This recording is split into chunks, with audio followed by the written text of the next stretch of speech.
Sie hören Sport und Musik. Das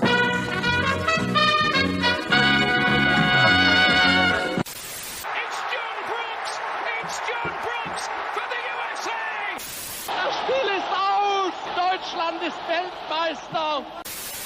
In a world where fans fight over whether to call it football, or soccer, two German men defy the odds and call it Fußball.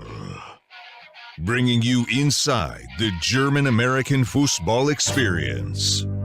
And now, here are your hosts, the Schnitzel Boys. Hello! Hi! Hello, everybody! Hi, Bjorn. Hello, Stefan. Daniel Young, right there. How you doing? Getting us right to the point. What a huge tie for Man City and Bayern from the chat. How you doing, Daniel Young? He's right. I just read an article about Thomas Tuchel having sleepless nights, and he's right. He's right. I do want to talk about that. We have another week of German soccer. He has sleepless nights. Oh, sleepless nights, as he should. About Erling Haaland, the ghost of Erling Haaland. Air Haaland. Wafts into his bedroom, keeping him up. Wafting. Yeah, he's wafting. All right. So, yeah, we had lots to do. We had Bayern and Dortmund crashing out of the cup. We had a week of where Bayern and Dortmund did not slip up, although maybe Kimmich slipped up. We'll talk about that, about player behavior. And then we have the big showdown. Bayern München versus Manchester City tomorrow. Mm-hmm. Manchester City is flying high, while Bayern München, I don't know about Bayern München right now. They're not flying high. They're flying high. They're flying forward. They got the 3 points. They lost the cup. I mean, if not for the cup game, yeah, exactly. The cup game was the only chink in Thomas Tuchel's armor so far. That's right. And what is the word I was just? What is it? I was worried. A chip in the armor. Chink? You said it right. But you're not. It doesn't age super well. Max Bretos got suspended from ESPN for using that exact term. A chink in the armor. Yeah, because there was different context. Because he was. Should I even bring this up? I should bring this up. What? He was talking about Jeremy Lin, the Linsanity of the New York Knicks, Chinese basketball player. And he was referring to him as that's a little different. He was not. He was not. Okay. He said it directly thereafter. So this is what ESPN suspended for. Knicks. I don't know defensively. So that's the one chink in the armor of the New York Knicks, is what he said, because that means like an indentation of the metal armor is all that means. However, you put it in the context one sentence away, so people were mad and he got suspended. He got suspended. That's our Max Bretos. I mean, it sounds like it was an honest mistake, right? I mean, it wasn't like he didn't mean it in any kind of punny way, in the bad racist pun. No bad racist pun intended. Let's hope not. Let's hope. Right. Yeah. So I think whoever wins this game wins the UCL, says Daniel Young in the chat. Yeah, I mean, who's left? There's 8 teams. This is the big matchup. I mean, Chelsea's there, Real Madrid's still there. They've won a lot in the past. There's always Real Madrid. Real Madrid did that great turnover. This is for Hans Wolf. We talked about the Copa del Rey last time. Yeah. Athletic Bilbao was eliminated, unfortunately, from Osasuna. But Real Madrid turned it around and knocked Barcelona out. It was they lost 1-0 at home, and they went to Barcelona and beat them 4-0 or something. Mm-hmm. Turn it around. So Real Madrid's still formidable. But yeah, if Bayern München can get past Manchester City, then they should be able to go all the way. No reason they can't. However, I'm very suspect about that, because if you saw the Bayern München Freiburg game, either of them, you're not seeing a Champions League winning caliber club. Well, but they've done well in the Champions League throughout. They've been struggling in the not struggling. They've been less than their usual perfect selves in the Bundesliga this season.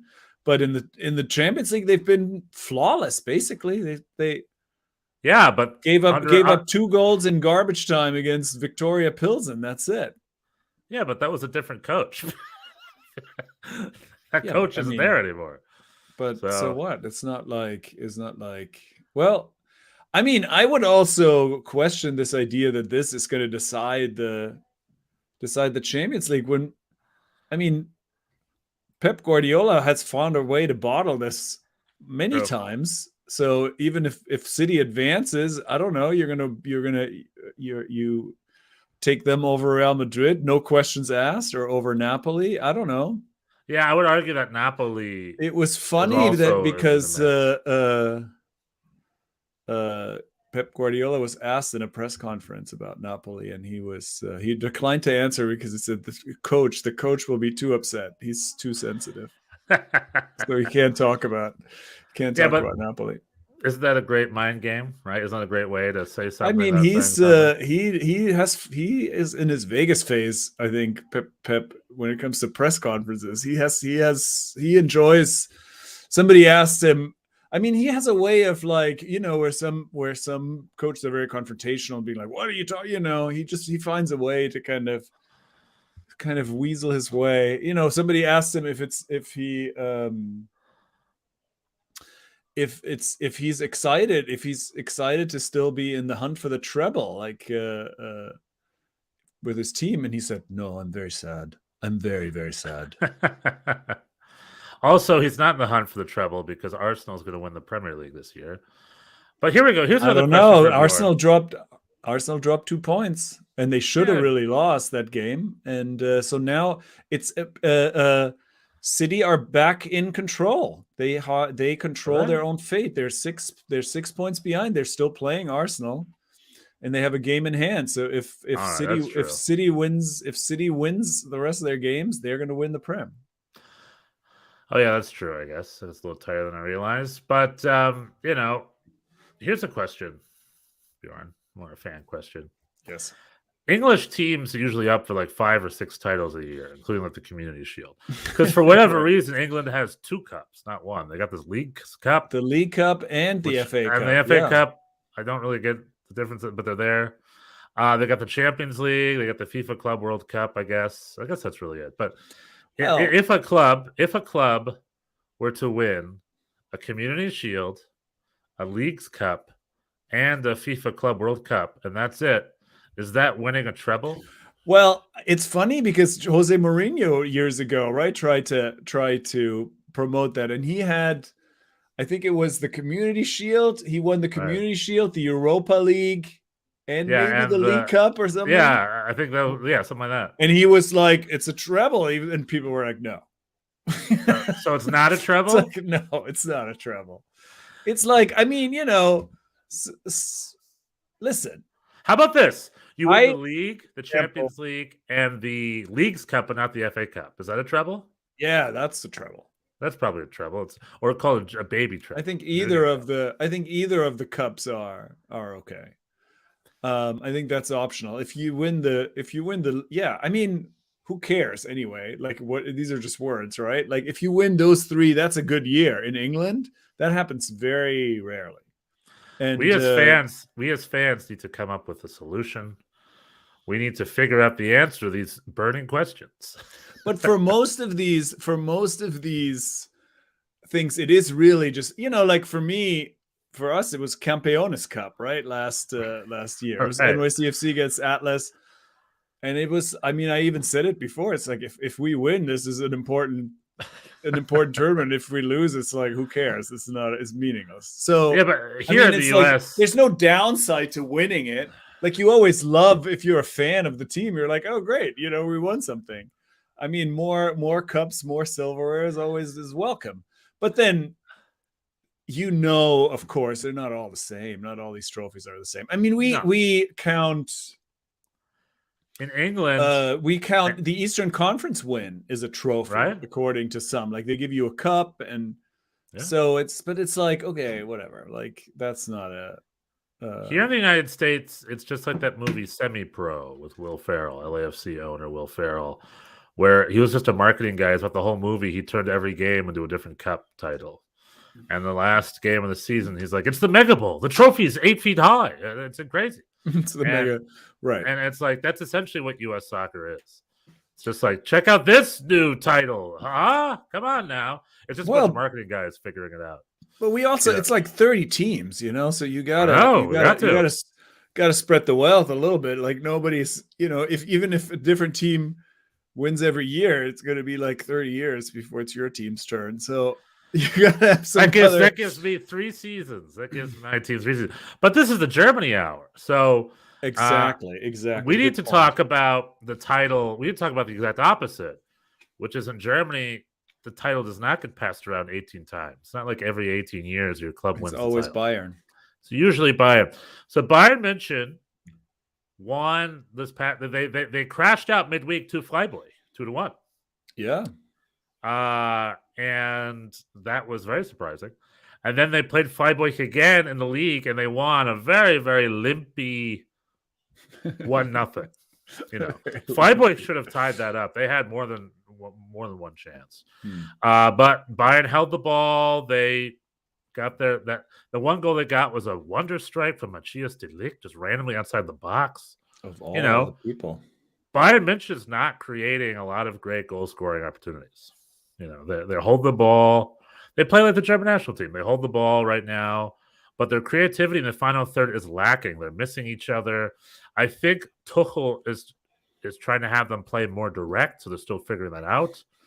But now is a heck of a time to have some growing pains and learning. Now is a heck of a time to change it up. You know what I mean? Because it's crunch time. But in their favor is that Dortmund also had an even worse outing, really, in the cup. Just a really abysmal. I want to use the word abysmal. Lost to Leipzig, where they were just absolutely toothless. They barely had a shot on goal. I mean, the only goalie Kobel kept it close. Other than that, they would have lost even more. And he made up for his poor performance against Bayern, but he was the only one. Otherwise, Dortmund was bad. Dortmund survived this weekend in the Bundesliga. They beat Union Berlin, but also that was close. It's a big game, but that's a big game for them. So it was a big game for them, and they did win it. Yeah, but Dortmund also no longer really looking as. I guess they're also maybe feeling the pressure a little bit. Well, they haven't been the same since. I was about to mix it up with. I think the 4-2 loss to Bayern is psychologically damaging. Yeah, we need to keep an eye on that. They won at home to Union Berlin. Hopefully that keeps them going for the rest of the season, and they get a winning streak going. They only have the Bundesliga left. They don't have the Cup anymore. They don't have the Champions League anymore. Nope. Whereas Bayern München could very well be out of the Champions League by next week, right? Or 2 weeks from now, but we'll see. But going back to the Bayern game, I took a little so Bayern München and LAFC have some sort of partnership. Oh, right. Yeah. So I'm part of the Bayern München fan forums here in town, a couple of Facebook groups. There's 3 of them at least, I've learned. I met them all over the weekend. And they did a call, like, hey, come out to the game this weekend. We got people from the club actually filming stuff. So they had reps from LAFC and reps from Bayern München's New York office, because Bayern München has an office in New York, marketing office. They came out to watch the Bayern faithful watch a game, and we showed up. There were at least 40 to 50 of us there. Wow. Way more than last time I went to watch a Bayern München game with the fans. I was one of 4 people. So, I mean, it's LA. These games are at 6:30 in the morning on a Saturday, just to give a little context. Yeah, and we do have cannot be done. And we do have a few different restaurants. They open up very early. The Wurst House is what it's called. Open 6:30. But I went to a place called the House of Football, which I think I brought up here before. Yes. It's in Highland Park. It's this old church basement that they converted into like a screening room. So there's a bunch of screening room. There's a little bar there, and you can bring breakfast food. And so I go in this little basement, 6:30 in the morning on a Saturday, and there's like 50 people in Bayern München jerseys there watching the Freiburg game. And it was so fun. We sang, we took photos, and afterwards there was a raffle where they gave away a signed Serge Gnabry jersey. Oh, for free. Do you think your Schnitzel boy won that raffle? No. No. Someone else won. And then they gave 2 other jerseys away for free. These are like $120 jerseys that they're getting. I'm like, oh, I didn't win any of them, unfortunately, but it's nice that they were there. But the reason I brought it up is because it's cool. A bunch of people approached me and said, because I wore our shirt, and they said, "Oh, are you I didn't know you were in LA. Are you the Schnitzel Boys?" It's like I've listened to it and stuff like that. So it was really sweet. Amazing, very nice, yeah, very nice. And then one of them at the end, who won one of the jerseys, came up to me. It was Michael. Remember our friend Michael, the guy who waves the German flag guy? Yes, Michael. He came right up to me and it's like, "Oh, honorary Schnitzel, Michael Schnitzel." Michael Schnitzel. I got to talk to him. I hugged him because I never met him before. I got to talk to him for a bit. He is a huge Bayern München and LAFC fan. So imagine the shoes he's in. This film crew was filming him. They were filming him at the Fan Fest.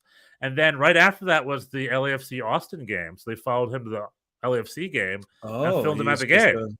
So he was having a big all day media event for him. Yeah, well, it's Matt, he won the lottery, man. Both his 2 favorite clubs just merged and are working together. That's pretty cool. So I just want to give a shout out to Michael and everybody else. I met a lot of really cool folk that run all the different Bayern München fan clubs. Still waiting for that NYCFC Bochum partnership to be announced. I guess it must be any day now. It's coming. They got where is the Bochum marketing office in New York City? Is it Empire State Building? They just I think it was last year that they got an English language Twitter account. Hey, that's as far as Bochum has gotten in their global ambition. I've been trying to become a member, and it's not possible with a U.S. residence. You also can't buy any of their jerseys or anything. They have no online fan shop that ships to the U.S. There's no international shipping. Nope. I mean, I have friends and family to work around that if I need to, but still, come on now, have international shipping. No,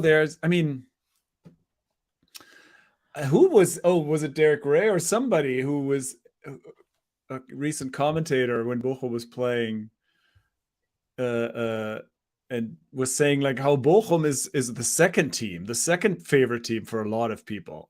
Right. I heard that on the broadcast. Yeah. I was like, is that true? I don't know.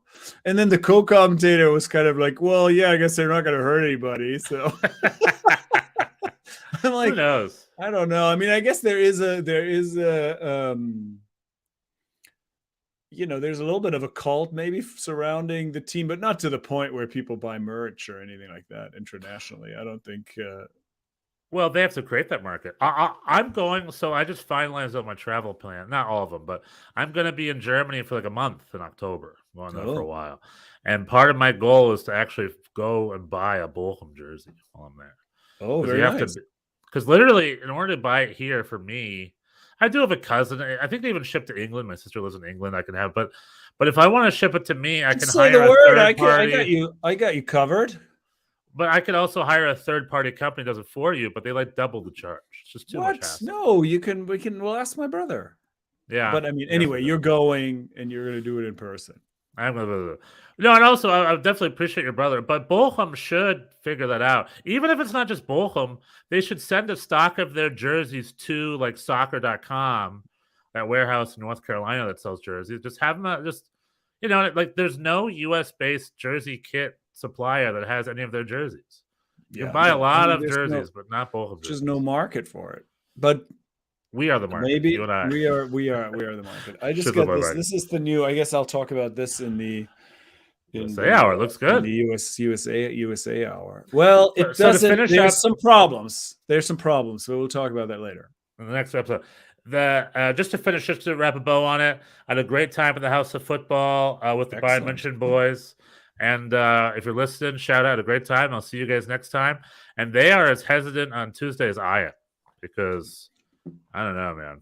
I don't know about Tuesday. Bjorn, I'm going to call it. I think Manchester City is going to eliminate Bayern München this year. I think. I think they're at home. No, they're in Manchester tomorrow, aren't they? Where are they at? They are in Manchester. Tomorrow they are in Manchester, yeah. And we're hoping for a draw, and so am I. I'll take a draw in Manchester. Let's get that draw.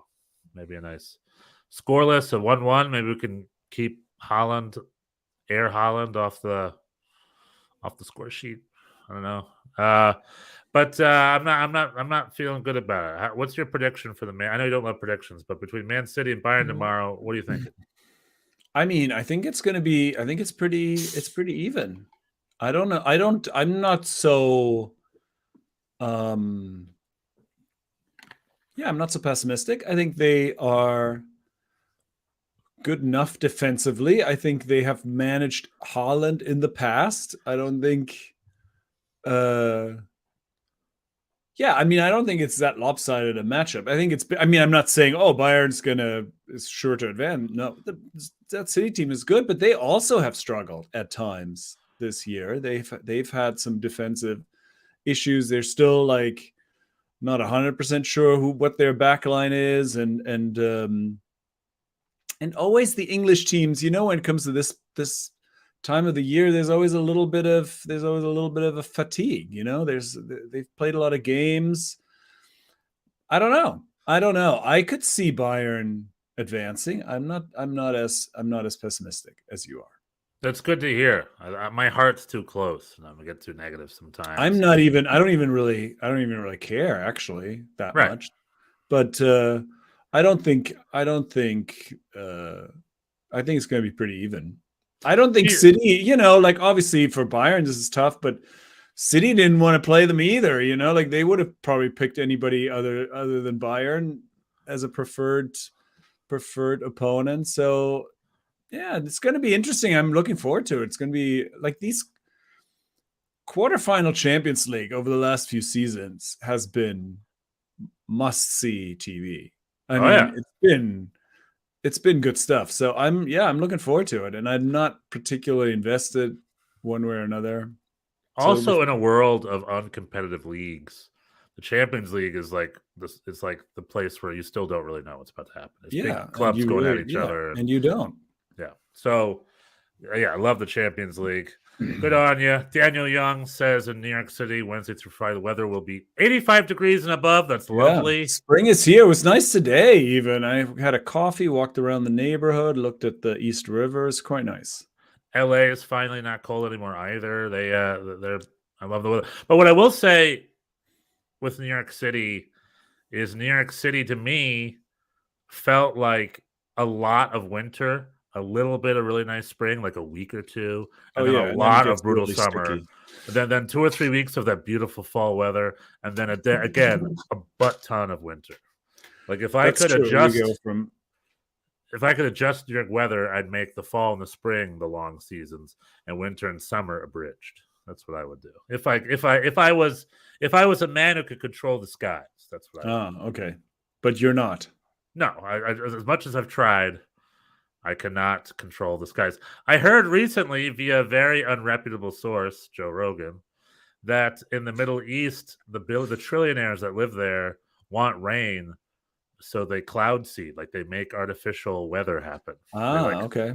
To make rain once a week because they want rain. Because it's the middle of the desert. They're like, we want rain. So they make fake clouds and make fake rain happen, which is bonkers. It blows my mind. It'd just be cheaper to move, but anyway.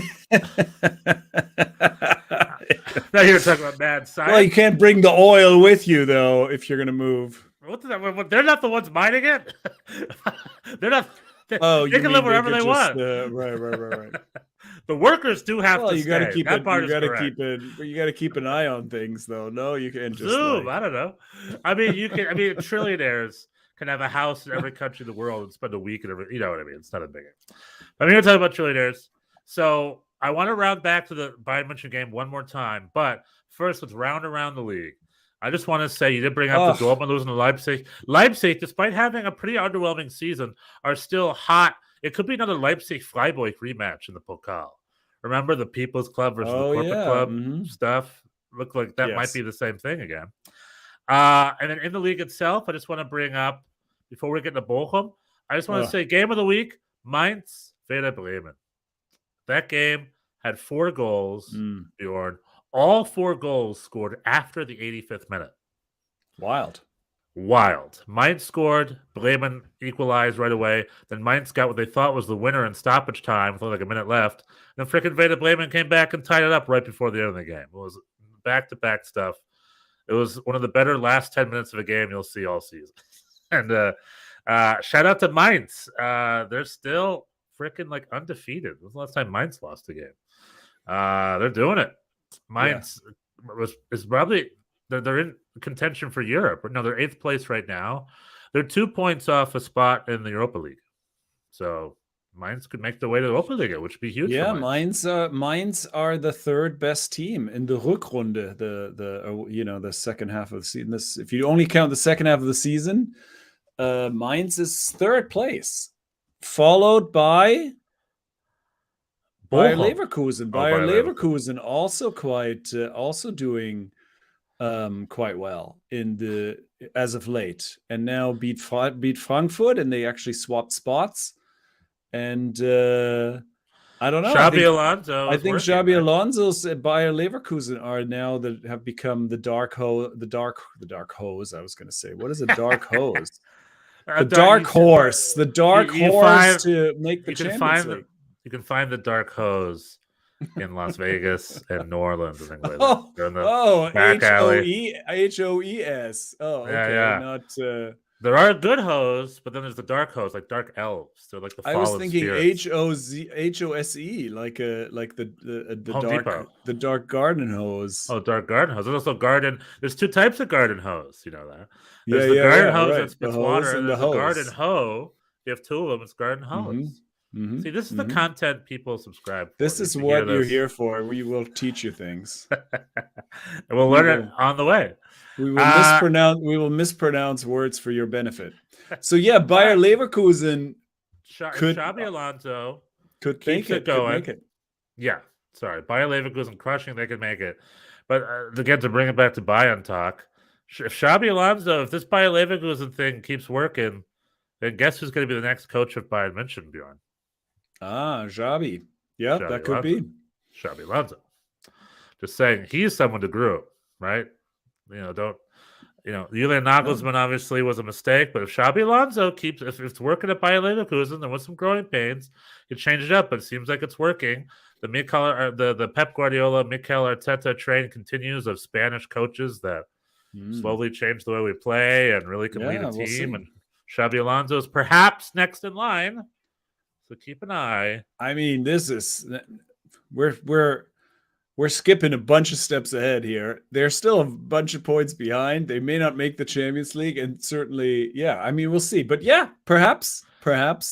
But he was or maybe we've just killed his career with the famed Schnitzel Boys curse. But what I will say is Anyway, what I will say is Bayer Leverkusen started with the other coach, Zaoni. I forgot his name, Gerardo Zaoni or whatever. Mm-hmm. And then they lost 6 games in a row and finally replaced with Xabi. Then it took a while for Xabi to get the Xabiness going. So the Bayer Leverkusen greatness is really just the second half of the season. The whole first half of the season they threw away. So I'm saying, imagine you now had a full season of this, and then Bayer Leverkusen, they might even push for a title.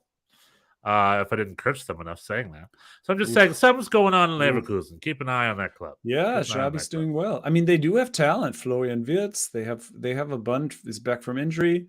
They have a bunch of different Daniel Young would like us to explain the European Cup system. UCL, UEL, UECL. He doesn't seem to understand, he says. Well, Daniel. Well, it used to be, I guess I'm old, so I'll go back now. When I was a young person getting into this, there was a competition for champions, for league champions. Then there was a competition for cup winners, and then there was the UEFA Cup. And I guess the UEFA Cup is the equivalent of today's Europa League. Which was basically if you finished 2nd to 5th in Germany, you would get a spot in the UEFA Cup, and bigger nations had more spots, etc., etc. This then changed. Now there's the UEFA Champions League, which you get in if you win, and plus the bigger leagues also get more spots there, and it's a bigger competition. This used to be all two-leg elimination from the beginning. There was no group stage back in the day. So now the Champions League expanded. So there's not just the champions. It's also if you're second in England, you also go to the Champions League. And then the Europa League is what the UEFA Cup became, which is basically the sort of second tier teams. And this all is managed by something called the UEFA coefficient. So the UEFA coefficient ranks the quality of different leagues, different countries based on their past results in European competition. And based on that ranking, you get a certain number of spots in each competition. Like your champion, the champion goes to the Champions League. But if you are, for example, in Scotland moved up in the coefficient system, and so they now get 2 teams in the Champions League. And then there's also different stages in which to enter. Some teams have to qualify, some go directly into the group stage, etc., etc. The European Euro Conference League, that's very new. recent thing. Yeah, that's new. And that is just basically UEFA being like, oh, we can make even more money and get even more mediocre teams into their own competition. It's just a goodwill thing, I think, right? It's just so let's have clubs it's play like each other. it's sort of it's UEFA's equivalent of a participation trophy event. So I couldn't even tell you who won the Roma. Oh, they did? Okay. Jose Mourinho tattooed it on his arms. This is the best title he ever won. That's the only reason I know that. I mean, this is good. It's one of those, if you're a fan, if your team is playing, you're going to watch and nobody else cares. Yeah. Conference League is the Campeones Cup of Europe. 100%. It's the Campeones Cup. To give it a new words, by the way, the UEFA Champions League is the elite. It's the tippy top.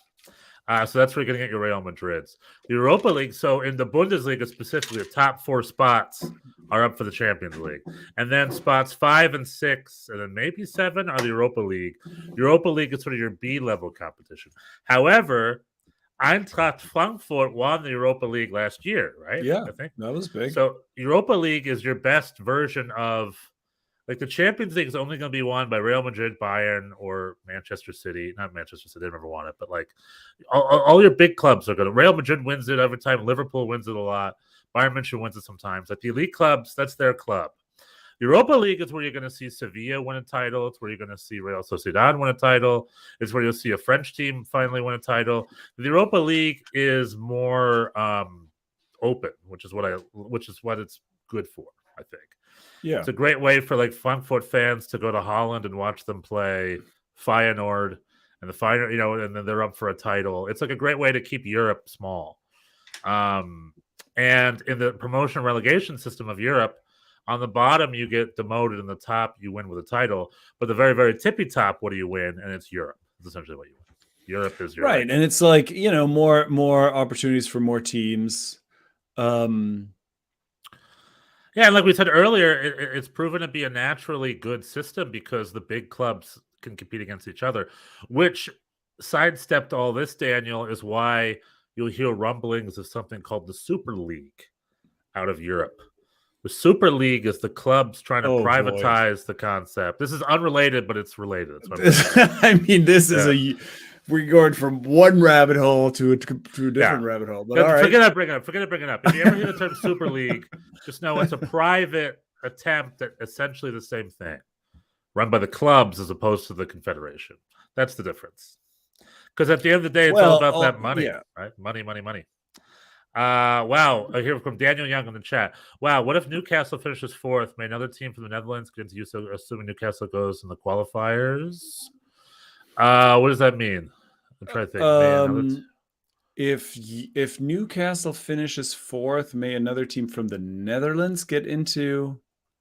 It depends. Like some teams get automatic spots, other teams get qualification spots at the beginning of the season. There's no simple answer to this. There is, well, I mean, the number of English spots is big, right? predetermined, but then also if an English team wins the Champions League, there is an extra spot because now this also changed recently. So yeah, this stuff gets complicated. And because if I'm not mistaken, the FA Cup winner also gets a spot, don't they? Not in the Champions League. No, that is they get a Europa League spot, I believe. But as you can see, Daniel, it's not exact science. Like at the end of the day, like you said, it is an exact. It is an exact science, but it is complicated. Like, I don't actually know who would get bumped, because somebody gets bumped, right? If somebody, because there's only so many spots. So if England gets an extra spot for winning the Champions League, then somebody else has to go into qualification who would have made the group. So the process is complicated, Danny Young says. And yes, that is true. But if you look up on Wikipedia, if you look up the UEFA coefficient, I mean, if you are so inclined to dig into this. If you have 5 hours of time. If you have 5 hours of time that you don't want back, you can go to the Wikipedia page of the UEFA coefficient, and that will lay it all out for you. But honestly, is the coefficient an exact science? I mean, come on. What they're literally judging is like Romania is better this year than Hungary was. They get extra spots. Well, it's based. It's like, it's an exact science in the sense that it takes into consideration points and teams advancing in the past. It's like a 5-year. Okay, now I'm going to explain. You made me now explain the UEFA coefficient. There is, it takes into account the last 5 years of results of your country in the European competitions, and there's different formulas. You get points for winning, you get points for a draw, you get points for advancing, you get points for winning the whole thing, you get points for being in the semifinal. All those points get points for invading. Do you get points for invading? No, there's no point for military action. No, there's no fair play aspect. You don't get points for having a good social security system. No, it's only results. But how does Dynamo Kiev get judged right now? It's like, well, the Russians are not allowed to participate currently. No, but Dynamo Kiev is a Ukrainian club. But the Ukrainian club, what I'm saying. I'm saying is, I'm being a little cheeky here. I'm saying this can't be an exact science. What if Zlatan goes to Serbia for 2 years, wins up a bunch of titles, and leaves? Then the number is going to be based on his title, even though he's gone by the time they get the advantage for it.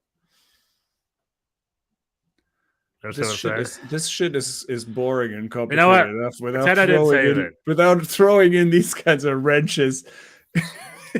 I love wrenches. Anyway, I know. But like, this is anyway. So that's it. There's a formula. There's math, and then it's the last 5 years averaged out, and so. That's it. Daniel Young, he loved Erik ten Hag's Ajax. Yeah, that was a good example of a Cinderella story. Because Ajax Amsterdam had to qualify to get to the group stage. Yeah, back in the day, they were a major club, but the modern football clubs like Ajax are kind of being left behind a little bit. So for him to make a run against Tottenham, too, of all clubs, too, there was like 2 Cinderella stories at once. The Champions League, that was a lot of fun. That was really cool. Good on them. Yeah. So as far as Europe, because back in the day it was called the Cup Winners' Cup, right? So yeah, the Cup Winners' Cup and the. So in history, you'll see Daniel Young. You'll see famous games like the Man City Benfica game. That was the old Cup Winners' Cup, I think. When Celtic played Ajax in the final, that was a big game. That was in the 60s. And then my dad. I think Dortmund won it in the 70s, right? Or got far anyway. Well, they won it in the 90s. I know that. Back in the day, the Cup Winners' Cup. I mean, the old Bayern München probably, but Bayern München won 3 in a row in the 70s. I think back in the day, Gladbach, like the big game, the first time Germans realized like teams were better than them was when Real Madrid went to Frankfurt and beat them 6-2. This was in the 60s. It's part of the Cup Winners' Cup. That was the Real Madrid with Di Stefano. And Puskás, I think, was on the team at the time. Maybe it was a little before his time. Puskás in the 60s? No. What am I thinking of? Well, maybe this game was in the 50s. There was a famous game when Real Madrid went to Frankfurt, and Frankfurt was Germany's best team at the time, and they beat them like 7-1. They like spanked them and schooled them. They went back home, and that was when Germans were like, "Oh, spanked them and schooled them and went back home." Yeah. Dortmund won the Cup Winners' Cup 1966. Hey, Stan Reinhard, nicknamed Stan Libuda, scored the winning goal. Dortmund legend. And then that summer they went to England to play the World Cup, where they lost 4-2 in the final due to a poor decision of the referee. We needed VAR in that game. I wonder how many of those Dortmund players were part of that 66 squad. Probably a lot of them. Libuda was, I believe. Well, I'll look it up. Anywho, so I digress. So going back to, we got Man City, that's the big game. The only other topic I want to talk about in German football this week, while you look it up, we had the Mainz game. I guess we didn't talk Bochum, Stuttgart, but Pellegrino Matarazzo. What is there to say, man? What is there to say about Bochum, Stuttgart? It was very poor showing. But Stuttgart got their first win under their new coach. Manuel Riemann did not have a good game, our goalie. And it seems like this is the thing, though. Bochum has gotten pretty good results lately against teams that were maybe underestimating them a little bit, but they've struggled in these must-win home games. Lost at home to Schalke, now lost at home to Stuttgart. And we're now right back in the fight. And Hoffenheim beat Schalke on Sunday, and that means they've got a little breathing room. Pellegrino got he's turned his fortunes around. Hoffenheim got 2 wins in a row, if not 3, if memory serves. I think it was 2 in a row. Good for Pellegrino Matarazzo. Bochum's just playing their lot in life. It was a home loss against Sebastian Hoeneß, their new coach. The new coach bounced back with Stuttgart. And then, like I said, I touched on the Mainz game. Dortmund got their home win. Bochum. Forgot what was I saying. I guess those are the games. But at the end of the Bayern München Freiburg game, that's sort of the big talking point. This is sort of my big question this week. And I have a similar question, next episode too. Joshua Kimmich got in a little bit of trouble at the end of the game. So Bayern München won 1-0. And what you'll see at the end of the game is all the Freiburg players running at Joshua Kimmich and going at him. And he had to be separated from the fans. Then Christian Streich was pissed off, and Thomas Müller had to talk down Christian Streich. And Joshua Kimmich went right off the field. He had to be escorted right off the field. And the whole time he was doing this. And his fans were like, yeah, he won. And he escorted off. And I thought to myself, what the heck's that all about? And apparently what happened was right at the end of the whistle, he ran to the Freiburg supporters and laughed in their face and said, yeah, we win. And that's all. That's all that happened. They all ran. They didn't like it, and they went after him. And he had to issue an apology on Twitter after the game. He issued an apology, says unsportsmanlike behavior. I apologize. Is why they treat it so seriously. Isn't it a player's right? I know it looks bad to have the bad sportsman-like conduct, but he just won the game.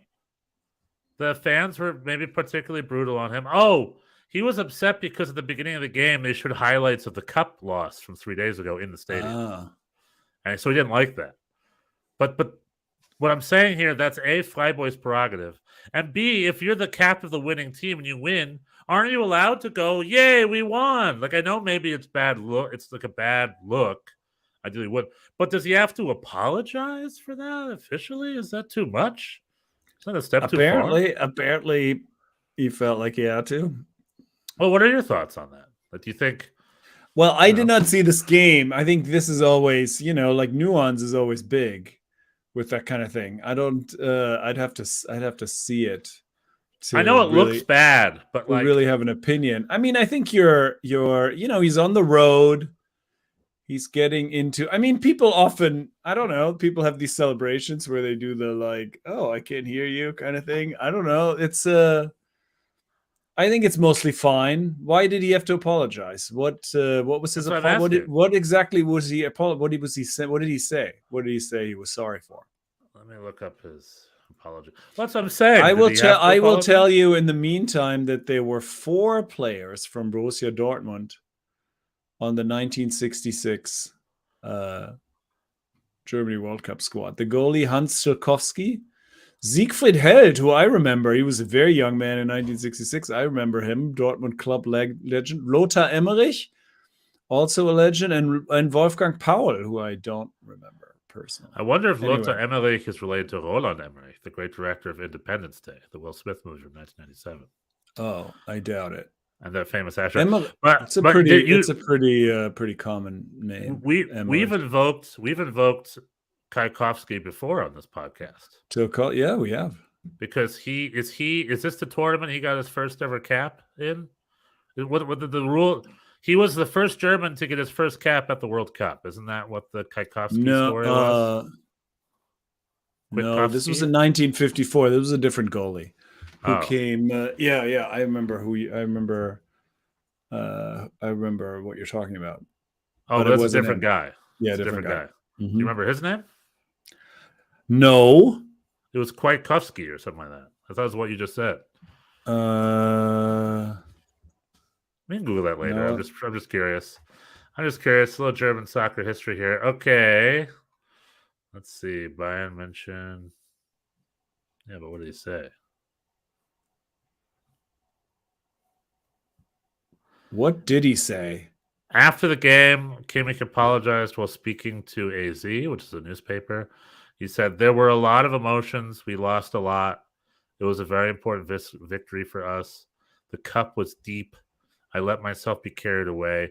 That you don't have to do it. You can look at it that way. It was unsportsmanlike. That's what he said. It's just him going to the fan. I don't know. I don't think he did anything crazy. He's from the fan. He celebrated in front of the fans. Heinrich Kwiatkowski. That guy. Yeah. That's a different guy from the other guy you just said? Different guy. Hans Tilkowski. Kwiatkowski, that doesn't nowhere near the same. Okay, sorry. There are 2 Kovskis. Fair enough. 2 goalies. He said it very fast. Yeah. That is true. It's my second language pronunciation. Well, I guess it's not my second language when it comes to Kwiatkowski and Tilkowski. Yeah, those 2 guys are a little Polish, aren't they? I guess, yeah, that would make it then my 5th or 6th language.